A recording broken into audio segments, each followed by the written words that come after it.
Vamos abrir a palavra de Deus no capítulo 4 da primeira carta de Pedro. Estamos chegando ao final. Hoje à noite nós iremos até o verso 19, do verso 7 até o 19, terminando o capítulo 4. E amanhã, se Deus permitir, nós vamos tentar terminar o capítulo 5.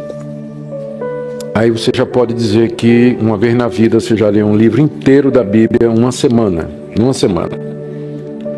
Alguns vão poder dizer que já leram um livro inteiro da Bíblia, né? Graças a Deus por isso. Muito bom.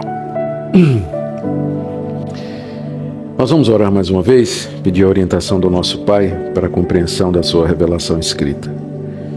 Sim, Pai, nós te damos graças pelo privilégio de ter a Escritura e a liberdade de examiná-la e a graça de compreendê-la e aplicá-la à nossa vida. Nós queremos pedir que nessa noite ela fale ao nosso coração pelo Teu Espírito Santo. Tu conheces a necessidade de cada pessoa que está aqui presente. Pedimos que fales a esta pessoa de acordo com a necessidade que ela tem diante de Ti.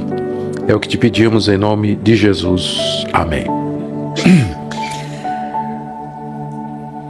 Estamos, queridos, na segunda grande sessão da carta de Pedro, onde ele está tratando mais especificamente da questão do sofrimento e como os cristãos deveriam enfrentar esse sofrimento.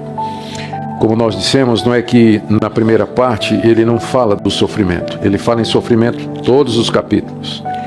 Só que a partir do capítulo 3, do verso 13, mais ou menos metade da carta, ele trata desse assunto de maneira mais focada, de maneira mais específica.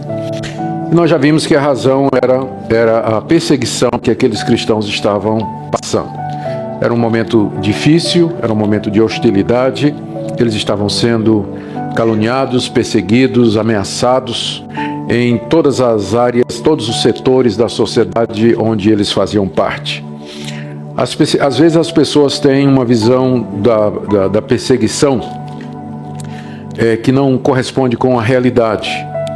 E eles têm frases que falam, ou têm ideias de que o sofrimento acaba fazendo bem para a igreja, porque purifica a igreja, separa os crentes dos descrentes, e quanto mais a igreja sofre, mais ela cresce. A verdade é que essa visão às vezes é passada por conta de histórias dos mártires dos primeiros séculos, de como eles enfrentaram os leões nas arenas, que iam cantando para a fogueira, para serem decapitados e assim por diante.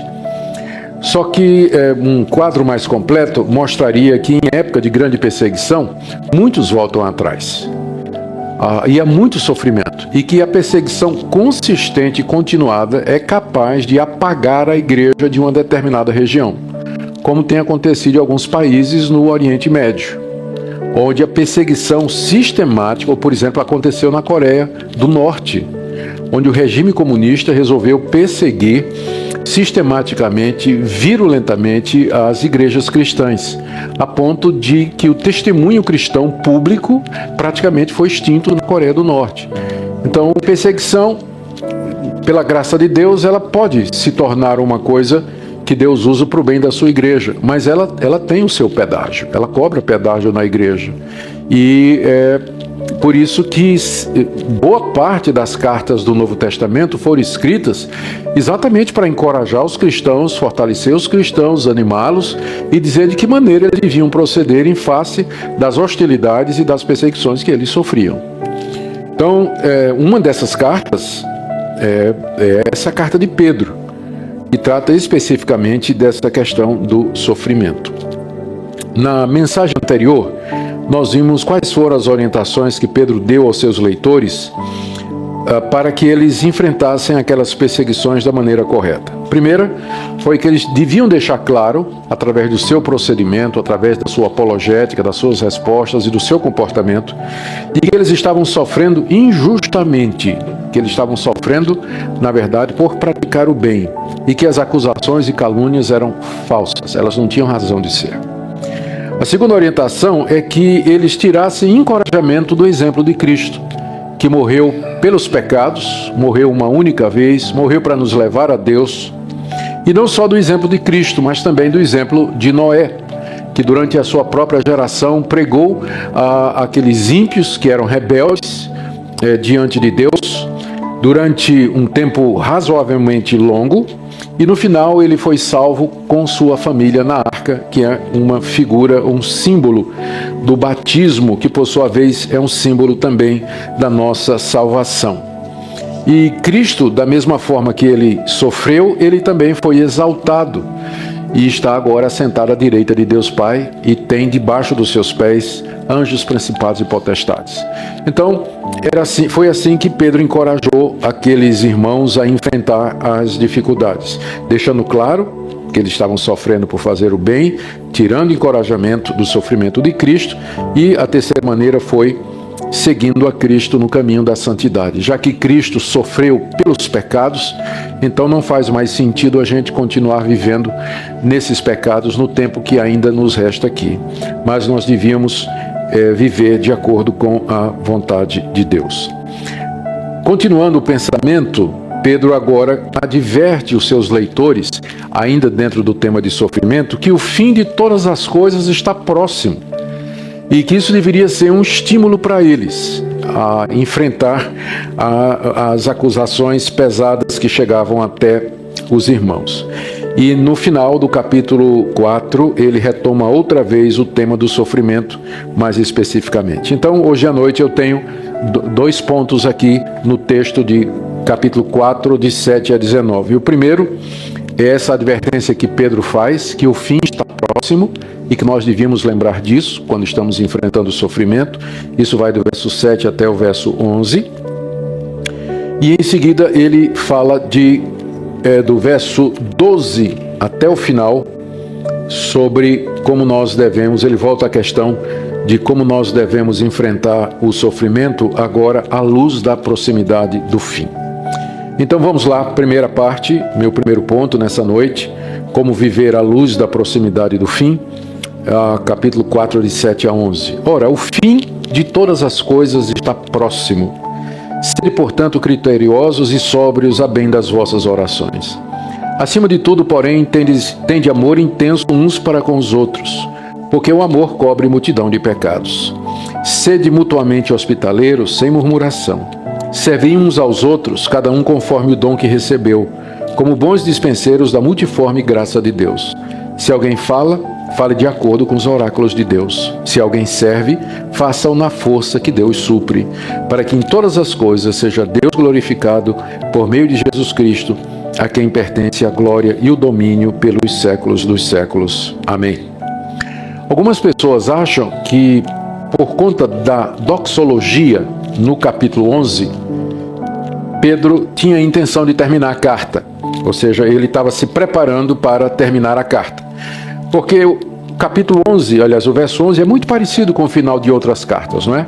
É uma doxologia, é um hino de louvor e adoração a Deus, terminando com o amém. Então, muita gente está dizendo, alguns acham que Pedro ia terminar a carta. E de repente ele recebeu notícias de que uma grande perseguição havia estourado e que o bicho ia pegar. Né? E aí então ele retoma o assunto no verso 12. Amados, não estranheis o fogo ardente que surge no meio de vós. Então alguns acham que esse é o contexto. Eu pessoalmente não acredito que essa seja a razão, porque com frequência a gente encontra nas cartas doxologias no meio delas. Por exemplo, lá na carta aos Romanos, no capítulo 11, Paulo termina aquela primeira sessão com a doxologia extraordinária, usando praticamente as mesmas palavras, e está no meio da carta, sem ter terminado a carta.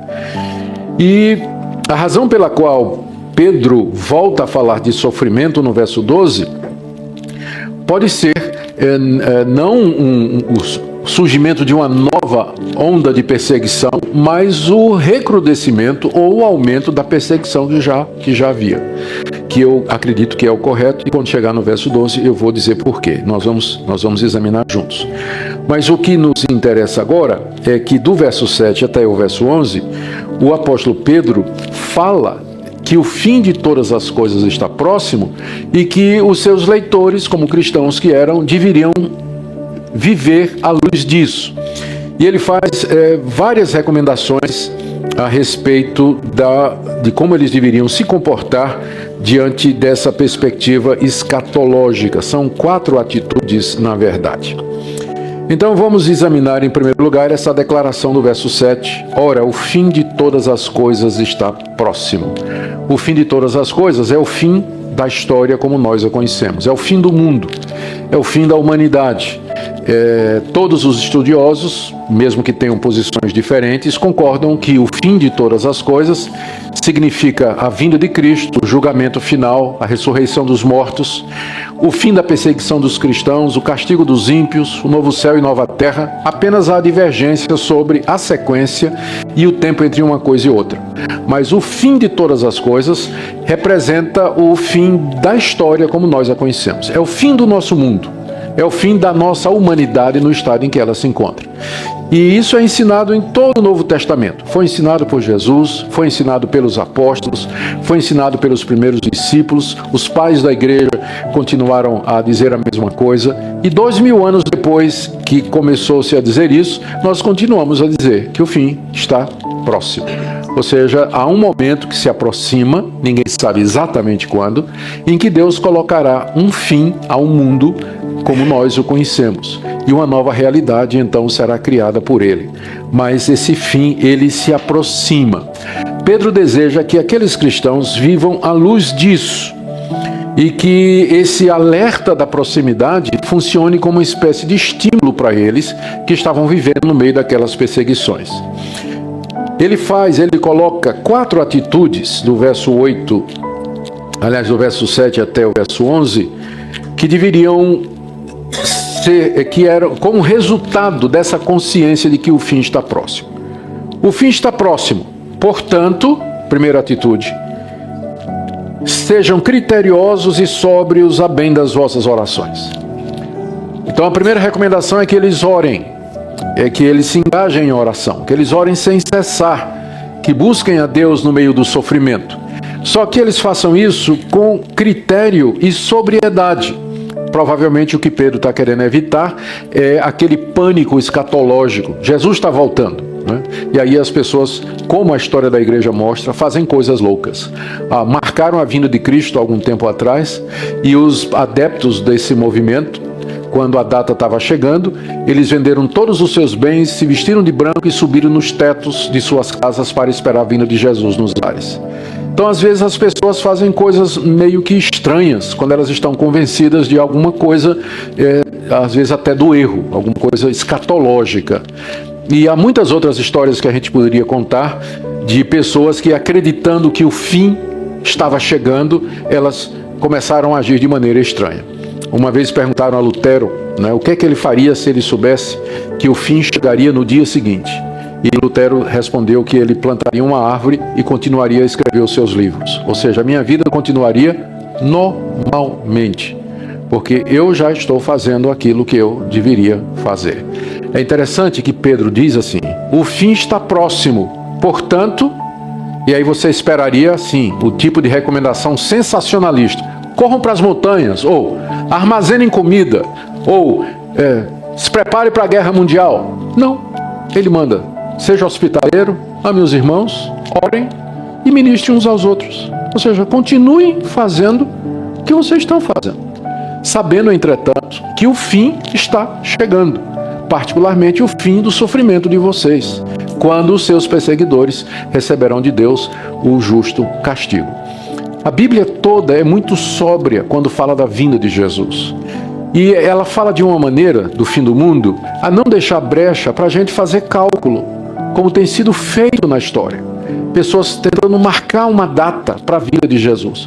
Eu creio que Deus não permite isso exatamente para que a gente possa ser criterioso e sóbrio. Senão a gente cairia nesse pânico escatológico e faria muita bobagem. A gente não sabe quando o fim chegará. Portanto, a gente deve sempre estar preparado para ele. Essa é a pegada da Bíblia. É assim que a Bíblia trata a questão escatológica do fim. Ela não nos deixa saber a data. Ela dá alguns sinais que nos asseguram de que o fim vai chegar, mas é impossível fazer um cálculo exato de como esse fim ou quando esse fim haverá de chegar. Diante então da certeza de que o fim chegará e da incerteza de quando isso vai acontecer, primeiro, ore sempre. Ore com critério e com sobriedade. Não deixe de orar. Ore no meio da perseguição. Ore pelos irmãos. Ore pela igreja de Deus. Ore por você mesmo. Ore pelos seus filhos. Ore pela igreja. Há tantos motivos de oração que são colocados diante de nós quando nós pensamos que o fim está próximo e que nós então deveríamos estar preparados para isso. A segunda orientação de Pedro está no verso 8, desculpem. Ele diz: acima de tudo, porém, tende amor intenso uns para com os outros, porque o amor cobre multidão de pecados. Quando ele diz acima de tudo, tende amor intenso para com os outros, ele não está colocando o amor acima da oração. Mas o que ele está dizendo é que o amor é a base de todas as coisas. Se você não ora os irmãos, você não ora por eles. Não é óbvio? Se você não ama os irmãos, você nem lembra deles na oração. Você só ora por você mesmo, pelas suas coisas, pelas suas necessidades e tudo. E dos irmãos que é bom, nada. Por quê? Porque não ama. Porque se amássemos os irmãos, nós nos lembraríamos das necessidades deles em oração. Por isso que ele diz aqui, acima de tudo, tende amor intenso. A palavra intenso no grego significa alguma coisa que pode ser esticada. E ele diz assim, é como se ele dissesse que esse amor ele seja esticado como um cobertor para cobrir uma multidão de pecados. Está vendo a frase aqui? Porque o amor cobre multidão de pecados. O tipo de amor que Pedro está se referindo aqui é o amor tolerante. Não no sentido de que faz vista grossa para os pecados dos outros, mas o amor que é capaz de perdoar, de compreender, de conviver, de aceitar, de entender, de se reconciliar, de ser reconciliado, de pacificar e ser pacificado. Então o amor, ele cobre uma multidão de pecados, ele não expõe a pessoa. A ideia é essa, que o amor funciona como um grande cobertor em cima dos pecados dos outros, o nosso amor. No sentido de proteger, não expor, tratar com discrição e fazer com que esse pecado não seja alastrado. Se o pecado é tratado da forma correta, ele não se alastra, ele não vira fofoca se nós tratamos o pecado como deve ser tratado. Por isso, Pedro diz, o tipo de amor que Pedro está recomendando aos irmãos é esse tipo de amor que se estica, que vai até o pecador e o cobre, perdoa, tolera, se reconcilia, compreende e assim por diante. Isso manteria a comunidade coesa, a comunidade unida no meio de todo aquele sofrimento que eles estavam passando. E é esse amor, então, que faz com que aqueles cristãos orassem. E esse amor também, no verso 9, leva a uma terceira atitude: sede mutuamente hospitaleiros, sem murmuração. A hospitalidade era muito importante naquela época, quando os cristãos estavam fugindo da perseguição. Muitos fugiam das cidades onde a perseguição começava e eles procuravam abrigo em outras cidades. E onde eles podiam encontrar abrigo a não ser na casa dos irmãos. Então, a hospitalidade era quase que uma prática comum naquela época entre os cristãos, de hospedar os irmãos, especialmente aqueles irmãos que eram missionários, que eram pregadores da palavra e, em época de perseguição, aqueles refugiados que estavam procurando ajuda. É por isso que Pedro, logo em seguida, acrescenta sem murmuração. Porque a gente sabe o que é que isso significa. De repente chega um visitante inesperado, alguém que não anuncia que ia chegar, e bate na porta e diz: irmão, eu estou fugindo lá de Esmirna, E com minha família, estou aqui, eu e os meus 9 filhinhos, Eu não sei se você teria um lugarzinho para nos hospedar aqui, enquanto a gente acha algum lugar e tudo mais, Ai, irmão, claro, tudo, e lá dentro do coração... Lá dentro do coração a murmuração, O tempo que eu vou ter que gastar tempo atendendo esse pessoal, o tempo que eu ia gastar fazendo outras coisas, vou ter que dar atenção, vou cuidar, vou ter que fazer comida, Vou ter que arrumar quarto, e dinheiro, e os gastos que eu vou ter com isso e tudo. Então, a hospitalidade é sem murmuração, que é um privilégio hospedar os irmãos. Agora eu não estou dizendo isso para vocês abusarem dos irmãos, não é? Não estou dizendo isso para vocês abusarem.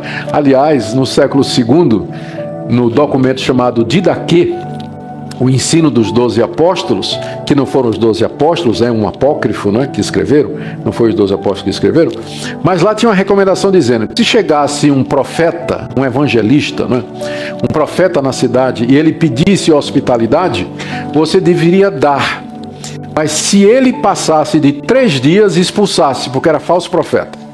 Ele estava se aproveitando da hospitalidade dos irmãos para, né, ficar pulando de casa em casa, tal. Quem não gosta disso, né? Fica fácil, né?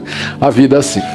Mas a hospitalidade era muito necessária em época de perseguição e era uma expressão desse amor intenso, ardente, que cobre multidão de pecados, desse amor que, ora, transforma em prática recebendo os irmãos sem murmuração, sem reclamação, sem queixa no coração, mas com gratidão pelo privilégio de poder servir a Deus, abrindo sua casa para os necessitados.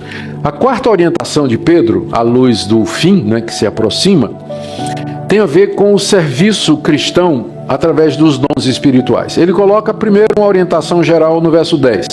Servi uns aos outros, cada um conforme o dom que recebeu, como bons dispenseiros da multiforme graça de Deus. Vários pontos podem ser deduzidos aqui. O primeiro deles é que cada um dos cristãos recebeu algum tipo de dom espiritual. O dom é uma habilidade, é uma capacidade que Deus dá a uma pessoa para que ela possa servir a outra ou outras, para que possa ministrar as necessidades de outras pessoas. Teoricamente, todo cristão tem algum tipo de habilidade ou capacidade que pode ser usado no serviço de outros. Se não for assim, Pedro não diria no verso 10, servi uns aos outros, cada um conforme o dom que recebeu. Nós não temos certeza de quando esse dom é recebido, mas o próprio verbo receber indica que ele é uma dádiva de Deus. Nos cabe somente receber. Eu sei que tem pessoas que perguntam, mas eu posso orar por determinados dons? Eu diria que o que me parece normal na Bíblia é ver o dom sempre como sendo uma coisa que é dada por Deus, não em resposta à oração, mas em resposta à sua soberana vontade e à sua decisão. Ele concede dons conforme o seu querer e a sua vontade. O ruim é que quando o pessoal pede o dom, geralmente são aqueles dons mais espetaculares, né? As pessoas pedem a Deus o dom de línguas, o dom de cura, o dom de milagre, mas o dom de contribuir, né? O dom de exercer misericórdia, isso aí eu nunca vi ninguém orando a Deus, né? Deus me dá o dom de contribuir, né? Eu queria realmente que o Senhor me desse o dom, né, de eu dar tudo que tenho para os pobres. Isso eu nunca vi ninguém pedindo, né? Então, parece que o dom não funciona dessa forma. Ele é uma dádiva de Deus ao seu povo para o ministério. Quando nós usamos os dons para o serviço dos outros, nós nos tornamos o que Pedro diz no final do verso 10, bons dispenseiros da multiforme graça de Deus. A graça de Deus é o favor dele com relação ao seu povo. E essa graça é multiforme, quer dizer que ela tem muitas formas. Pedro está se referindo aos dons espirituais. Eles são muitos, eles são variados, eles são originados da graça de Deus. Quando eu uso esses dons, eu estou sendo um bom mordomo, um bom dispenseiro. É isso que a palavra dispenseiro significa. Vou pensar na ideia brasileira. Pensa numa dispensa. Deus... Você tem uma dispensa em casa cheia de coisas boas. Diariamente você vai naquela dispensa, tira o que precisa para atender a necessidade de alguém e ministra aquela pessoa. Então é mais ou menos isso. Deus nos deu os dons como bens e nós, como dispenseiros responsáveis pela dispensa dos dons, nós os administramos e ministramos aos nossos irmãos. Então essa é a orientação geral que ele coloca aqui no verso 10. no meio dessa perseguição, no meio desse sofrimento, no meio da necessidade, sirvam uns aos outros através dos muitos e diferentes dons que Deus concedeu à igreja e dos quais vocês participam. Vocês têm habilidades e capacidades, vocês têm oportunidades e condições de ministrar mutuamente. E no verso seguinte, ele menciona duas categorias de dons que praticamente englobam essa quantidade enorme, essa diversidade e variedade de dons. Primeiro ele fala os dons da palavra, no verso 11. Se alguém fale de acordo com os oráculos de Deus. Debaixo dessa expressão, se alguém fala, nós podemos agrupar diversos dons. O apóstolo da época, evangelista, pastor, mestre, o dom de ensino, a palavra do conhecimento, a palavra da sabedoria. Tem uma dezena de dons que se encaixam aqui debaixo dessa expressão, se alguém fala. Ou seja, tem muita gente cujo ministério que recebeu de Deus é servir as outras pessoas através da fala. Como profeta, como mestre, como pastor, como quem exorta, como quem aconselha, como quem abençoa com bons conselhos, para quem oferece discernimento, para quem instrui o povo de Deus, os irmãos. Então, é a primeira categoria que Pedro se refere aqui. São os irmãos que receberam dons de fala. E ele dá uma recomendação àqueles que têm dons que são exercidos através da fala. A recomendação é que ele fale de acordo com os oráculos de Deus. O que são os oráculos de Deus? É uma referência às Escrituras. As Escrituras, onde você contém as revelações de Deus.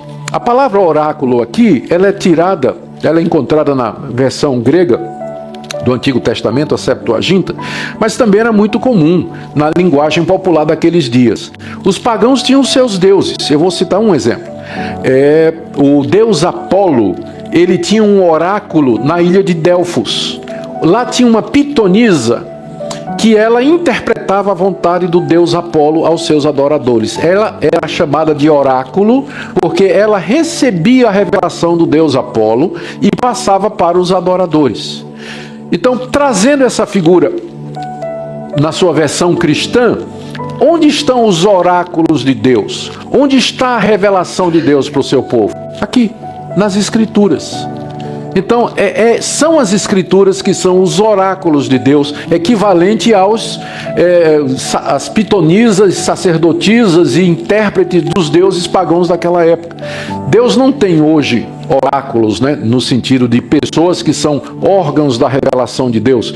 Então, se alguém quer saber a vontade de Deus, ele não vai consultar uma profetisa, não é? Né? Não vai consultar uma profecia. Eu quero saber qual é a vontade de Deus. O que é que eu faço para me salvar? Né? Consulta a Deus aí.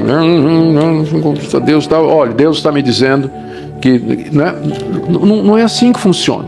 Os oráculos de Deus é a vontade dele revelada e registrada na Escritura. É por isso que está dizendo aqui, se alguém fale de acordo com os oráculos de Deus. Ou seja, todos esses dons de fala, eles têm um referencial. Eles não podem contradizer o que está escrito. Eles não podem contradizer, torcer, diminuir ou adicionar. Mas eles vão usar os oráculos de Deus para abençoar, instruir, exortar, aconselhar, dar conhecimento, fortalecer, repreender, corrigir. Tudo isso está debaixo do dom da palavra, não é? Alguém que serve através da fala, mas essa fala tem que ser de acordo com a palavra de Deus. Então, como é que você conhece um falso profeta? É quando ele começa a falar, mas ele foge dos oráculos de Deus. Ele começa a trazer coisas estranhas à palavra de Deus. Então, ele não é de Deus. Se o que ele está ensinando, se o conselho que ele está dando, a orientação que ele está passando é contra os oráculos de Deus, então ele não está sendo um bom dispenseiro da multiforme graça de Deus. Ele, na verdade, é um falso profeta. É um falso pastor, um falso mestre ou falso qualquer outra coisa. Mas não é de acordo com a palavra de Deus. A segunda categoria de dons que Pedro menciona no verso 11 são os dons de serviço. Se alguém serve, faça-o na força que Deus supre, debaixo de dons de serviço, nós temos também uma pletora de dons. Desde o dom de misericórdia, dom de contribuição, dom de visitação, de liderança, de administração, de ajuda, de socorro. E aí a gente começa a ver que, através da história, com o tempo, esses dons, eles se desdobram. Eu não sei se eles se desdobram, mas eles se adaptam. Por exemplo, com o surgimento da tecnologia e o surgimento da internet, muita gente que tem o dom de fala, a gente percebe que tem umas pessoas que têm uma habilidade extraordinária para ministrar através das redes sociais. Eu conheço pastores que são excelentes pregadores, mas você coloca ele na frente do olho de uma câmera, ele murcha. Ele perde a eloquência dele. Ele não consegue falar olhando para o olho preto de uma câmera Kodak assim na cara dele. Ele não consegue fazer isso. Mas outros têm uma habilidade fabulosa, e é o contrário. Você vai escutá-lo ao vivo e diz, ele parecia mais alto lá no vídeo, né? Não é... Mas tem gente que tem... o dom da fala acaba se adaptando. Eu estou dizendo isso para dizer que eu acho que também um dom do serviço acaba se adaptando. Com a sofisticação da igreja, a institucionalização da igreja, eu fico pensando, por exemplo, tem gente que tem habilidade para cuidar de menino. Não tem? Mas tem gente que não tem. Eu, por exemplo, se você me colocar para cuidar de criança, não vai dar certo. Não vai. Mas tem gente que tem habilidade para cuidar de criança. Gente que tem habilidade para falar para os adolescentes. Sabe falar mesmo para os adolescentes. Tem gente que tem habilidade de ficar atrás daquela mesa de som ali, controla aqui, mexe aqui e tal, tá atento, tá vendo tudo. É o dom de serviço. É um tipo de serviço que é ministrado à igreja. Sob essas duas categorias, o que fala e o que serve, Pedro encerra toda a multiforme graça de Deus. Então, há uma variedade enorme de dons, mas eles podem ser resumidos nesses dois. Os dons de fala e os dons de serviço. Então, eu não sei que tipo de dons você tem. E eu não creio que um dom exclui o outro. Tem gente que tem dom de fala e que são excelentes servidores, gostam de servir, de ajudar no que for possível, enfim. Então, uma coisa não exclui a outra, mas o que importa aqui é essa exortação, que nós temos que nos ministrar, é o que fala aqui no verso 11, servir uns aos outros, cada um conforme o dom que recebeu. Se for de fala, conforme os oráculos de Deus. Se for ministério, faça isso na força que Deus supre. Porque se não for na força que Deus supre, contribuição, visitação, ajuda, socorro, consolação, misericórdia, a gente não dá conta. Mas tem que ser na força de Deus, porque você vai mexer com a miséria humana, você vai chegar perto do sofrimento humano mais e mais, e você vai precisar da misericórdia de Deus. E o alvo de tudo isso, Pedro diz no verso 11, é que através desse serviço mútuo, em todas as coisas, seja Deus glorificado por meio de Jesus Cristo, a quem pertence a glória e o domínio pelos séculos dos séculos. Amém. À medida que nós nos ministramos e nos servimos, cada um de acordo com os dons que Deus deu, Deus está sendo glorificado e a pessoa do Senhor Jesus será exaltada. Que conselhos bons para a época de perseguição, não é? Recordando, meus irmãos, o fim está próximo. Vocês estão passando por grande sofrimento e perseguição, mas lembrem que o fim de todas as coisas está próximo.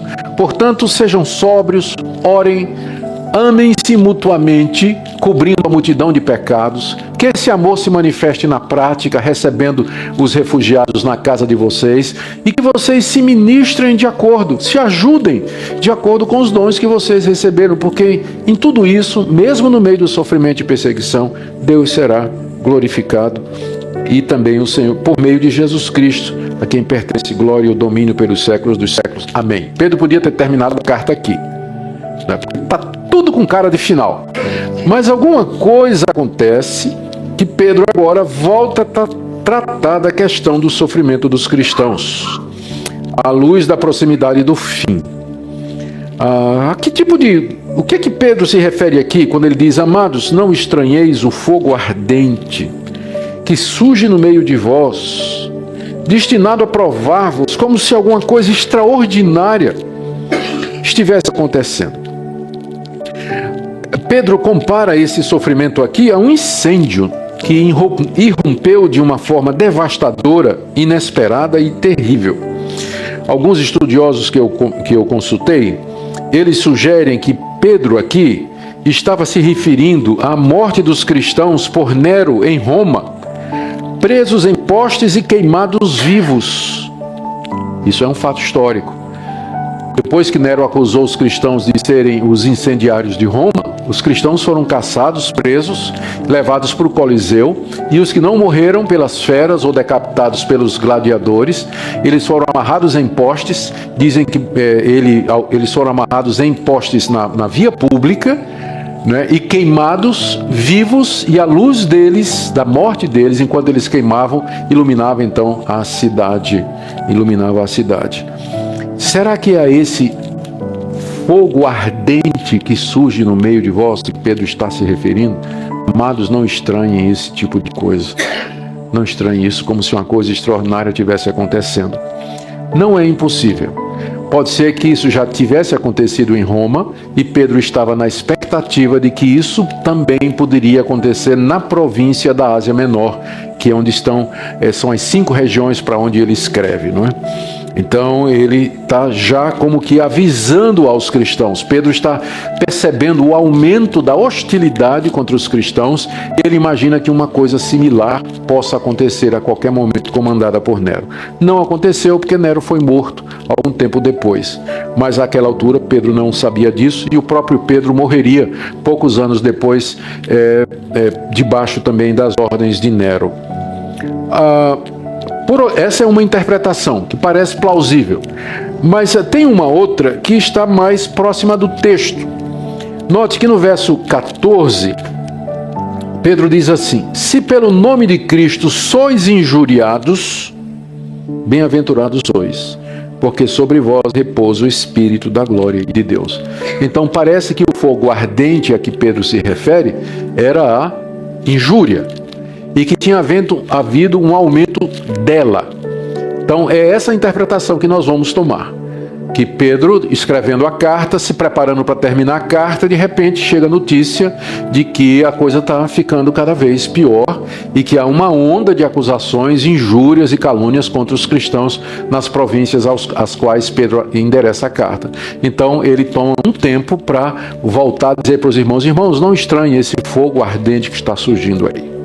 Vamos ler o texto então de 12 a 19. Amados, não estranheis o fogo ardente que surge no meio de vós, destinado a provar-vos como se alguma coisa extraordinária vos estivesse acontecendo. Pelo contrário, alegrai-vos na medida em que sois coparticipantes dos sofrimentos de Cristo, para que também na revelação de sua glória vos alegreis exultando. Se pelo nome de Cristo sois injuriados, bem-aventurados sois, porque sobre vós repousa o Espírito da glória de Deus. Não sofra, porém, nenhum de vós como assassino, ladrão, malfeitor, ou como quem se intromete em negócios de outrem. Mas se sofrer como cristão, não se envergonhe disso. Antes glorifique a Deus com esse nome, porque a ocasião de começar o juízo pela casa de Deus é chegada. Ora, se primeiro vem por nós, qual será o fim daqueles que não obedecem ao Evangelho de Deus? E se é com dificuldade que o justo é salvo, onde vai comparecer o ímpio, sim, o pecador? Por isso também os que sofrem segundo a vontade de Deus encomendem a sua alma ao fiel Criador na prática do bem. Qual deveria ser então a atitude dos cristãos com relação àquele fogo da injúria que estava crescendo contra eles? São 1, 2, 3, 4, 5, 6, 7, 8 recomendações. Eu vou bem rápido, tá certo? 8 coisas. Primeiro, não estranhe. Não estranhe quando vier esse tipo de coisa. Aí no verso 12, amados, não estranheis o fogo ardente que surge no meio de vós. Essa palavra não estranhar, essa orientação, é mais do que simplesmente ficar surpreso, né? Se apanhar de surpresa. É a ideia de ser apanhado de surpresa e ficar ressentido, né? Dizendo, mas como? Né? Como é que isso está acontecendo conosco? Por que isso está acontecendo, ó Deus? É dizer assim, Não ache isso uma coisa, não ache que isso é o tipo de coisa que não deveria acontecer. Eu estou estranhando o que está acontecendo comigo. Por que está acontecendo comigo? Estou estranhando isso. Não estranhe quando o fogo ardente surgir no meio de você. Por que não estranhe? Porque você já devia saber que o cristão está sujeito a isso. Você devia saber que se você vai seguir Jesus Cristo, as perseguições virão, a provação virá, a dificuldade vai bater na sua porta. Então não estranhe, como se alguma coisa extraordinária tivesse acontecendo com você, porque desde o começo Jesus Cristo diz: quem quer me seguir, negue-se a si mesmo, tome a sua cruz, me siga. A vida do cristão, ela é marcada pelo sofrimento, pela dor, pela provação, pela dificuldade, pelas contrariedades, às vezes até mais do que os próprios ímpios.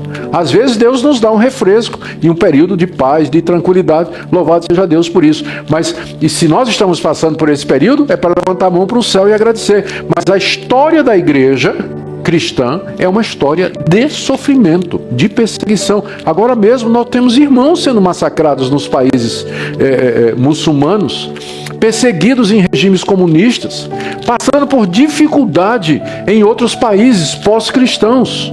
E no Brasil nós temos essa liberdade que nós temos aqui, e a gente talvez não percebe, né, a seriedade do que está sendo dito aqui. Pedro está dizendo, primeira coisa para eles: não estranhem o fogo ardente quando o incêndio começar a queimar no meio de vocês, como se uma coisa extraordinária tivesse acontecendo. O sofrimento não é algo extraordinário na vida do cristão, é o ordinário. O extraordinário é a tranquilidade. Isso é que é o extraordinário. Mas o sofrimento é o ordinário, é a porção comum que nós temos aqui nessa vida, marcada pelo pecado, né? Por isso é bom lembrar, o fim está próximo, né? Um dia isso tudo vai acabar. Segunda orientação de Pedro, a segunda orientação dele tem a ver com o entendimento do porquê essas coisas acontecem. Aí, no verso 12 ainda, ele diz que esse fogo ardente que surge no meio de vocês é destinado a provar-vos. Ele já tinha falado disso, lembram? Lá no capítulo 1, volta aí comigo. Ele diz no verso 6: vocês nisso exultais na salvação, embora no presente, por breve tempo, se necessário, sejais contristados por várias provações, para que, uma vez confirmado o valor da vossa fé, muito mais preciosa do que o ouro perecível, mesmo apurado por fogo, redunda em louvor, glória e honra na revelação de Jesus Cristo. Ora, Pedro já tinha usado essa figura de que a nossa fé é provada pelo sofrimento, da mesma forma que o ouro é purificado pelo fogo. Ele está voltando a esse tema aqui. Irmãos, não estranhem a provação que vem como um fogo no meio de vocês, porque o alvo dela é provar vocês, é depurar a fé de vocês, é tirar da fé de vocês os elementos impuros, da dúvida, da incerteza, do questionamento, é fortalecer a fé de vocês, que vale mais do que prata e do que ouro. Então entenda qual é o propósito do sofrimento. Terceira orientação está aí no verso 13. Em vez de ficarem entristecidos ou ressentidos, estranhando aquilo, né, eles deveriam se alegrar. Verso 13, pelo contrário, alegrai-vos, na medida em que sois coparticipantes dos sofrimentos de Cristo, para que também na revelação de sua glória vos alegreis exultando. De que maneira aqueles cristãos poderiam se alegrar no meio daquele intenso sofrimento? Eles poderiam lembrar que o Salvador deles morreu por eles e sofreu por eles. E que da mesma forma que Cristo sofreu, morreu e depois foi exaltado e vitorioso, eles, como seguidores de Cristo, unidos a Cristo, seguiriam o mesmo padrão. Primeiro o sofrimento, mas depois também a exultação e a glória. O fim está próximo. Então, vocês estão unidos a Cristo. Da mesma forma que Cristo primeiro morreu para depois ser exaltado, vocês primeiro vão sofrer para depois receber a glória. Por isso, se alegrem, porque vocês são coparticipantes ou participam juntamente com Cristo nos sofrimentos. E da mesma forma também, quando Cristo se revelar, final do verso 13, o fim está próximo, não é?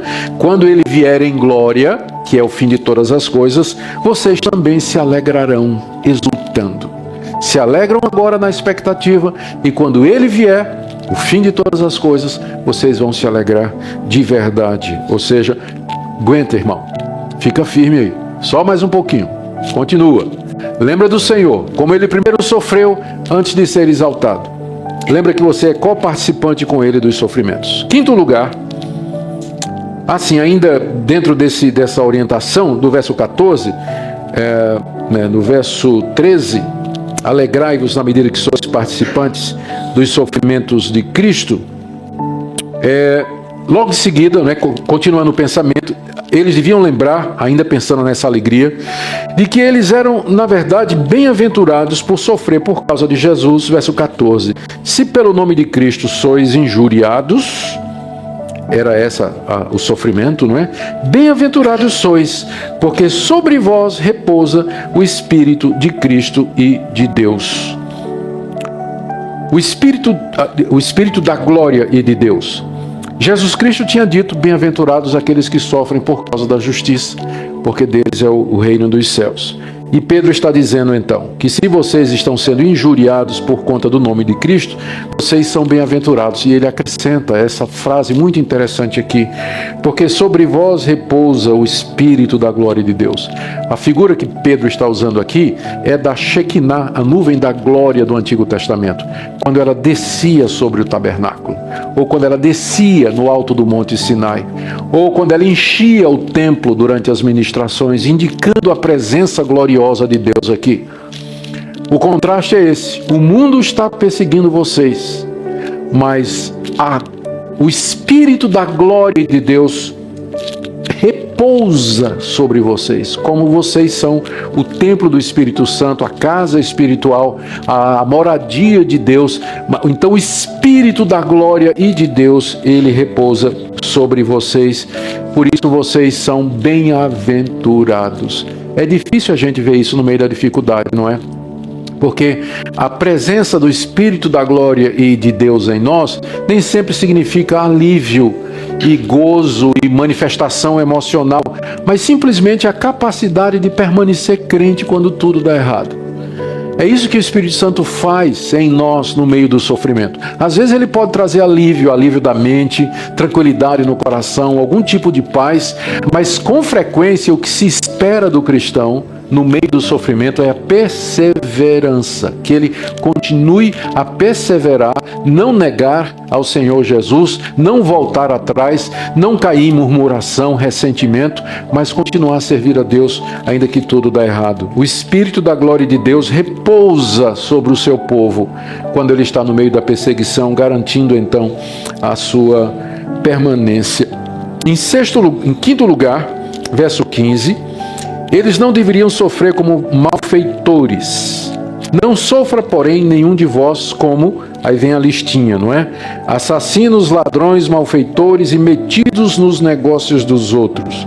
Não é interessante de que a pessoa metida está na mesma lista do assassino? A gente disciplina o ladrão na igreja, né? Mas o fofoqueiro nunca. A gente é muito incoerente, né? Não está na mesma lista. Está na mesma lista, o metido, né? A pessoa que se mete nas correias dos outros é o fofoqueiro, maledicente, tem língua comprida, não é?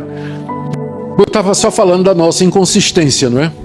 A gente tem esse tipo de coisa, de que tem pecados que são suportáveis, mas tem outros que não, a gente não perdoa. Então, na mesma lista em que está o ladrão, está também o que se mete no negócio dos outros. Deveríamos tratar a ambos com o mesmo rigor. Saiu, né? Tirou só a pilhinha, né? Tá certo. Que coisa interessante. Vamos lá. Tá aí a quinta orientação.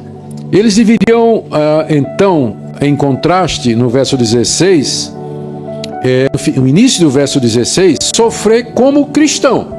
Se vai sofrer, que sofra porque é um cristão. E não porque você se meteu nas coisas dos outros e está sofrendo por isso.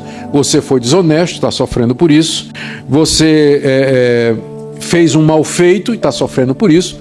Ou você cometeu assassinato e está sofrendo por isso. Mas se nós vamos sofrer, verso 16, que seja como cristão. E aqui vem a sexta orientação, que nós deveríamos glorificar a Deus por conta desse nome.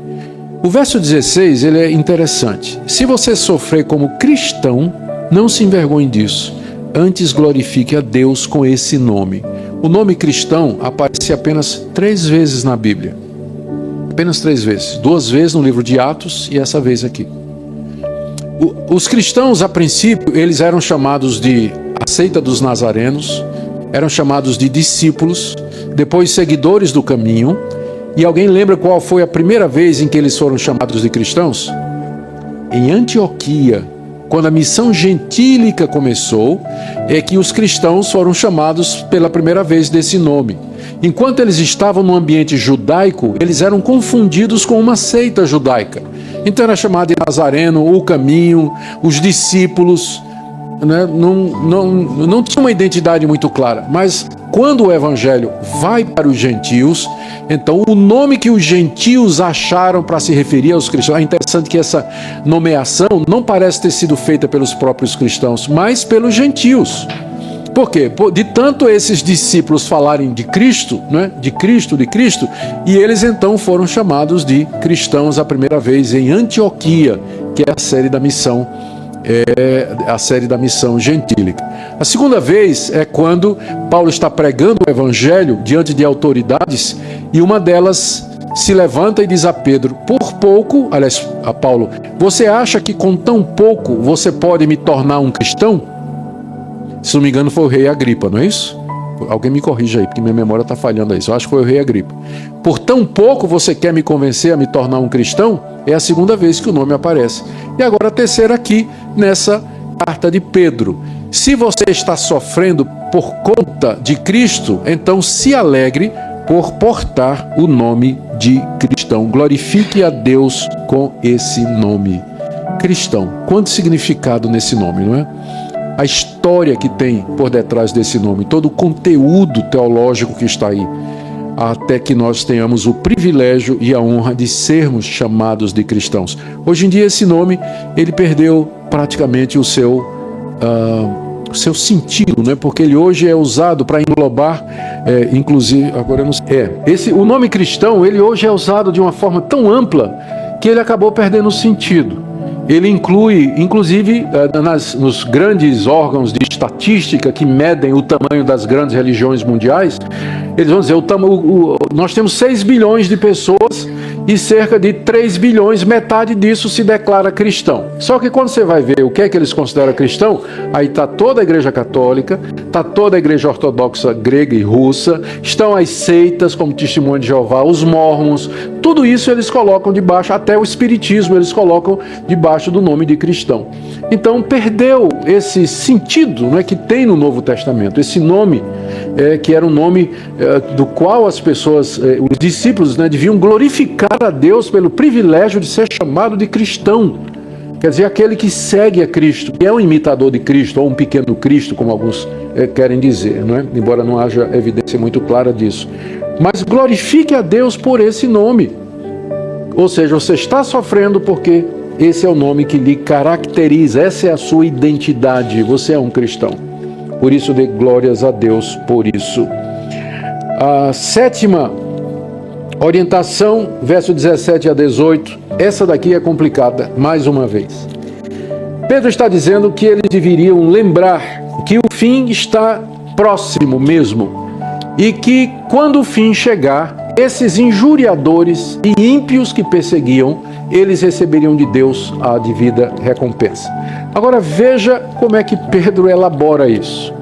Ele diz assim, verso 17: a ocasião de começar o juízo pela casa de Deus é chegada. Então, o que é que ele está dizendo? Esses sofrimentos que vocês estão passando é o juízo de Deus sobre vocês. Só que juízo aqui não é no sentido de juízo condenatório, mas é Deus usando o sofrimento para nos limpar das nossas imperfeições.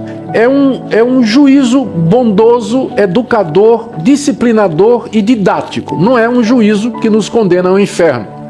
Mas o juízo começa na casa de Deus.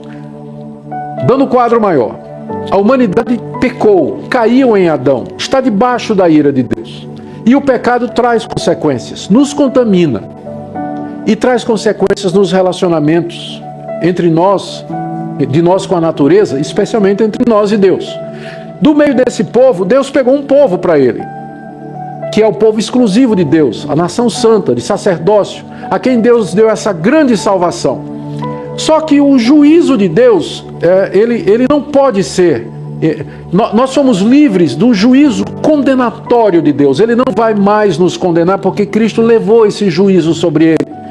Mas ainda assim nós continuamos pecadores e Deus vem sobre nós como juiz e diz: olha, você não está amando seu irmão como você devia. Você vai sofrer um pouquinho aqui, tá? Só para você aprender como é que você deve amar o seu irmão.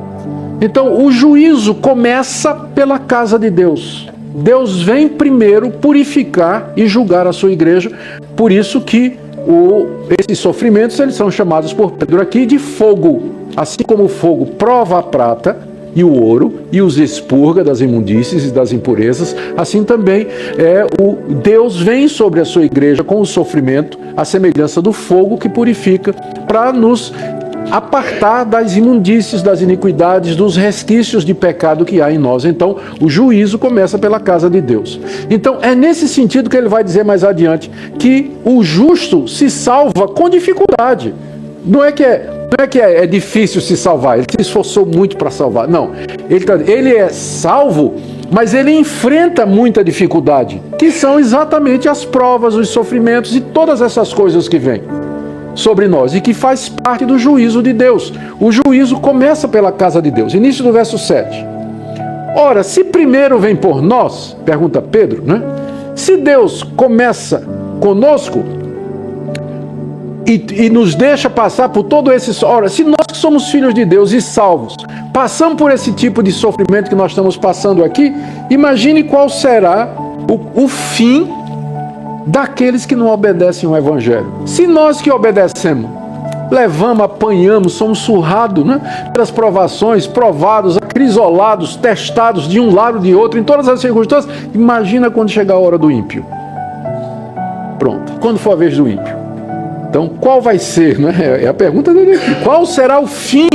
Né? Imagine, adivinhe qual vai ser o fim daqueles que não obedecem ao Evangelho. Aí ele retorna a essa pergunta retórica no verso 18. Se é com dificuldade que o justo é salvo, ou seja, por meio de todas essas dificuldades, né, que nós estamos sendo salvos, onde vai comparecer diante de Deus o ímpio, o pecador? Ora, se a salvação ela é obtida através de toda essa dificuldade, somos salvos pela graça, mas como eu disse, a salvação é da culpa, da presença e do domínio do pecado.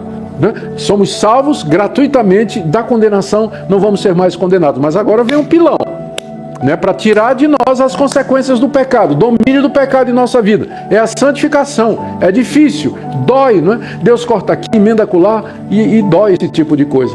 Então, né, o justo é salvo com dificuldade. Ora, se o justo, que foi justificado pela fé em Cristo, ele é salvo com dificuldade, para onde é que vai o ímpio e o pecador?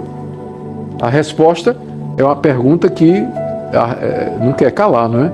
E a resposta é inferno. Inferno, condenação eterna, ira de Deus, sem pausa, sem alívio nenhum, pela eternidade afora. Esse é o destino do ímpio, do pecador, do que não obedece ao Evangelho de Deus. Diante disso, né, verso 19, por isso, a conclusão de Pedro, os que sofrem segundo a vontade de Deus, encomendem a sua alma ao fiel Criador na prática do bem.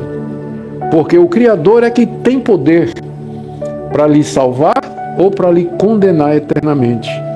Então, Ele é fiel nas suas promessas. Ele nos prometeu a vida eterna em Cristo Jesus. Essa palavra não aparece, mas a palavra esperança e herança aparece lá no capítulo 1, verso 3 e 4. Que nós somos regenerados para uma viva esperança, para uma herança incorruptível, que foi prometida por Deus. Deus é fiel. Então, os que sofrem, encomendem a sua alma ao fiel Criador, sabendo que Ele, através das dificuldades, através dos sofrimentos, haverá de cumprir o que prometeu. Ele dará vida eterna aos que creem no seu Filho, Jesus Cristo. Amém? Então, são estas as 9 não, 1, 2, 3, 4, 5, 6, 7, 8, A última era essa, encomendar a alma ao fiel Criador. 8 atitudes ou orientações de Pedro para aqueles irmãos sofredores.